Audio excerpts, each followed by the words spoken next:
Okay, next I will be demonstrating the Easy Wall Glaze finish, which is a negative application.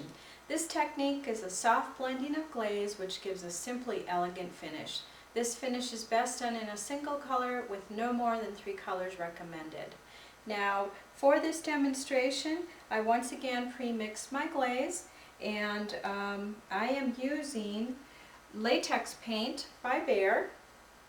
And the color is a custom color called Macadamia. I mixed my glaze, my paint with my glaze, and the glaze I'm using today is by McCluskey, and it's clear mixing glaze. I used about 3 parts glaze to 1 part paint, and my glaze here is all ready to go.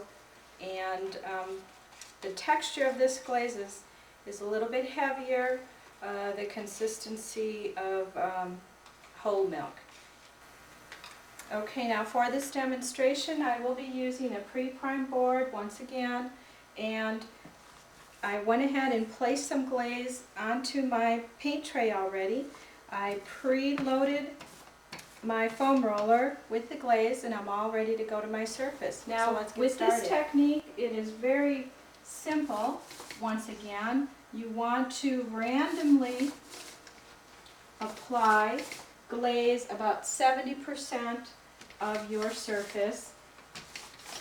Again, choosing random, irregular patterns. Okay, next I will be using a cheesecloth.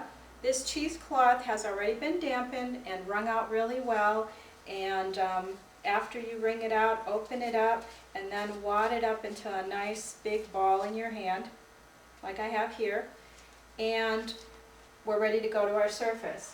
Now with this technique, as you can see here, I am pouncing, dabbing, pushing, skipping my glaze onto my surface very softly.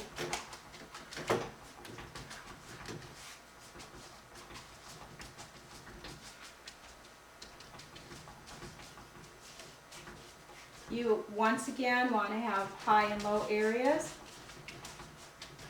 If you want areas to have a little bit more color, feel free to apply more glaze. As you can see, this goes quite quickly. And again, it's just a hop, skip, pushing motion. Similar to a wash. This technique is a cross between sponging off and washing. Now, if you seem to be covering too much area and you're not getting enough of a contrast, you can easily dab some area open while your glaze is still wet and while you can manipulate. And once again, if you want to see more contrast, just feel free to pick areas, for example, where you're going to add more glaze and blend it out, but not take too much off.